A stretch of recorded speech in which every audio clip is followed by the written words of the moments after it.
Salut, c'est Rebecca. Aujourd'hui, j'aimerais répondre à quelques-unes de vos questions.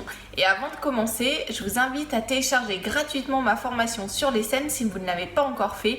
Il s'agit d'une formation pour vous apprendre à concevoir des scènes intéressantes pour votre lecteur et à les corriger, à les améliorer. Bref, à améliorer votre style aussi et à écrire toujours de mieux en mieux pour convaincre votre lecteur. Donc si vous ne l'avez pas encore, elle est gratuite. C'est une formation audio qui s'accompagne de 2 fiches au format PDF pour vous aider. Voilà, ça récapitule les points clés, les exercices à faire et puis ça vous donne une trame aussi d'une fiche pour corriger, pour concevoir et pour corriger vos scènes. Alors, les questions que j'ai reçues il y a quelques temps, une première question de Sabrina qui me dit « Bonjour, j'hésite à mettre un titre à chaque chapitre ou tout simplement à ne pas en mettre. J'ai peur qu'en en mettant un, il donne trop d'indications sur ce qui va se passer dans le chapitre. Et si j'en mets un, de combien de mots doit-il contenir au maximum? Merci d'avance pour votre future réponse, Sabrina. » Alors, je pense que le choix de mettre un titre à vos chapitres, ça dépend avant tout de ce que vous avez envie de faire, de ce que vous aimez en tant que lecteur. Moi, je sais que je déteste avoir des titres dans les livres que je lis, je déteste avoir des titres de chapitres parce que justement, je trouve que c'est une vision personnelle par rapport à l'auteur qui nous donne un élément de ce qui va se passer dans ce chapitre-là et j'aime pas ça. Moi, je préfère avoir la surprise. Et puis parfois même, je trouve que ces titres sont pas forcément bien choisis. Ça reflète qu'un élément qui est pas même toujours vraiment intéressant pour l'histoire et du coup on est focalisé là-dessus et bref, vous l'aurez compris, moi j'aime pas du tout ça. Après, si vous aimez avoir des titres de chapitres, eh bien vous pouvez en mettre, il n'y a pas de souci avec ça. Ça dépend aussi peut-être aussi de l'éditeur que vous avez ensuite, ça dépend également du style et du public que vous visez. Dans les romans pour enfants par exemple, il y a très souvent des titres au chapitre, c'est un moyen d'être attractif aussi pour les plus jeunes. Donc voilà, regardez un petit peu et le genre littéraire que vous voulez écrire et les demandes peut-être du genre d'éditeur que vous voulez aller voir, sachant que de toute façon ce sera l'éditeur qui aura le dernier mot sur tous ces aspects techniques. Et puis regardez surtout ce que vous avez envie de faire, ce que vous aimez en tant que lecteur et puis reproduisez ces choses-là. Donc voilà, je vais pas donner un nombre maximum de mots que doit contenir un titre de chapitre. J'ai déjà lu des romans avec des titres de chapitres très courts, j'en ai lu d'autres avec des titres de chapitres à rallonge. C'est un style aussi, c'est une manière de faire un clin d'œil au lecteur, de montrer un petit peu sa propre personnalité. Donc voilà, il n'y a pas vraiment de règles par rapport à ça. Alors, une autre question qui est une question de Carla qui me dit « Bonjour Rebecca, cela fait déjà depuis un bon moment que je vous suis et je dois dire que c'est comme si vous étiez à côté de moi pour me dicter. Ça m'aide donc beaucoup. Cependant, je n'arrive pas à avoir confiance en moi. Par exemple, à chaque fois que j'écris, je me dis que c'est super bien. Mais quand je relis ce que j'ai écrit, j'ai l'impression que c'est nul alors que sans doute pas. Est-ce une illusion ? Comment avoir confiance en soi ? » Alors la première part de la réponse à cette question, c'est que c'est normal d'avoir des doutes à certains moments. C'est normal de regarder son texte et de se dire « Ah, c'est pas aussi bien ce que j'aimerais ». Alors ça peut arriver au moment où on est en train de l'écrire. À ce moment-là, il faut lutter contre ça et dépasser cette impression qu'on est en train de faire un travail qui est mauvais. Ça peut arriver après coup, quand on relit son texte et qu'on se dit « Oh là là, c'est vraiment un brouillon, il manque des choses ». Voilà, ça peut arriver parce que tout simplement, on n'a pas cette confiance en soi. Alors comment est-ce qu'on peut faire pour développer cette confiance en soi ? D'abord, ce que je vous invite à faire, c'est à écrire régulièrement. C'est vraiment la base pour apprendre à écrire, eh bien, c'est de pratiquer et c'est comme ça que vous allez arriver petit à petit à le faire de mieux en mieux.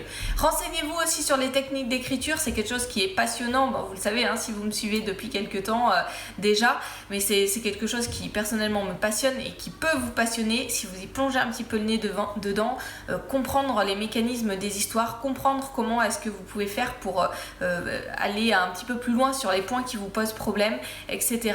Donc renseignez-vous, apprenez aussi à écrire et vous allez voir, vous allez aussi gagner en confiance en vous parce que vous allez voir que vous allez progresser.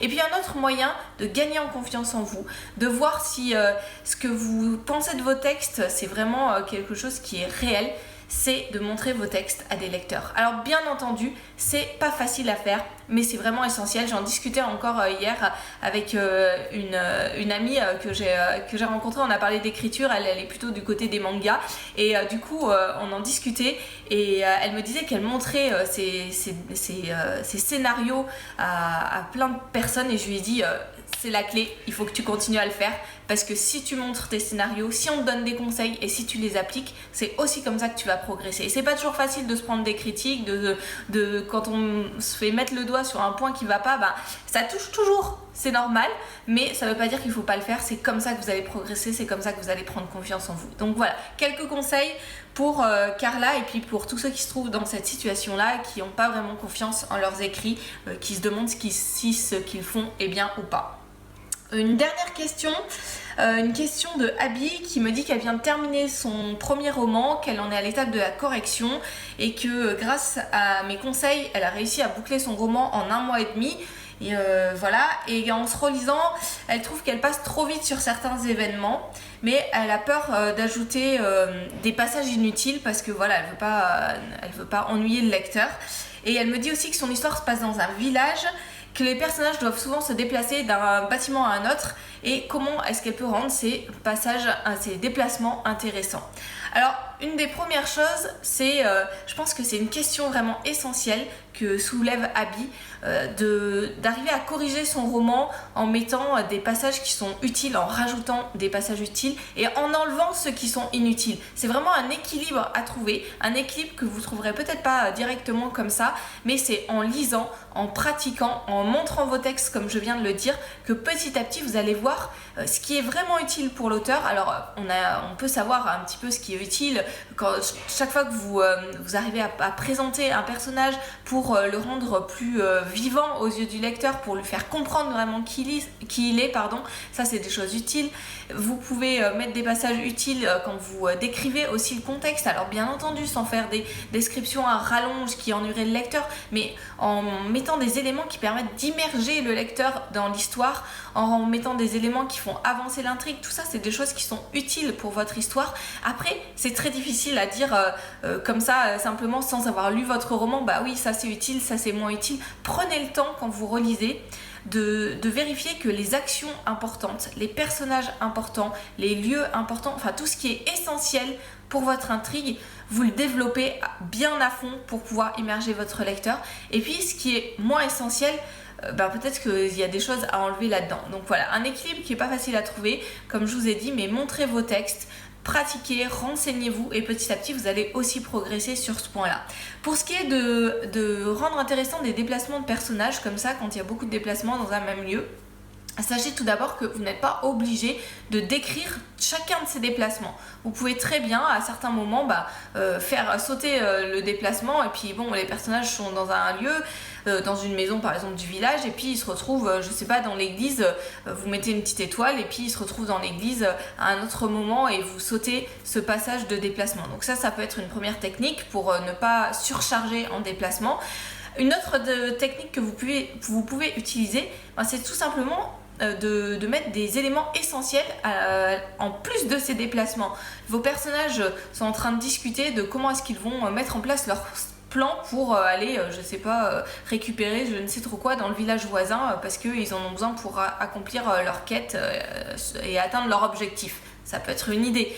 Ça peut être qu'il y ait une rencontre inattendue pendant un de ces déplacements. Essayez plus vous aurez des éléments utiles qui viendront se rajouter à ces déplacements, plus vous allez les rendre intéressants et plus vous allez les rendre essentiels. Et s'il n'y a rien qui se passe pendant ces déplacements, enlevez-les, parce que vous allez ennuyer le lecteur. Voilà, c'est un petit peu le principe en fait pour tous les passages utiles à votre histoire. Si ils ont plusieurs rôles, et d'ailleurs allez voir dans ma formation dont je vous ai parlé au début de cette vidéo sur les scènes, vous allez voir les différents rôles que doivent avoir une scène, et ça va vous aider aussi pour ces passages utiles ou pas et savoir les reconnaître pour garder ceux qui sont utiles, les développer davantage même pour pouvoir immerger votre lecteur dans votre histoire et puis laisser les passages qui sont inutiles ou moins utiles ou même peut-être combiner parfois certaines scènes, certains passages pour arriver à décupler leur utilité et leur intérêt aux yeux du lecteur.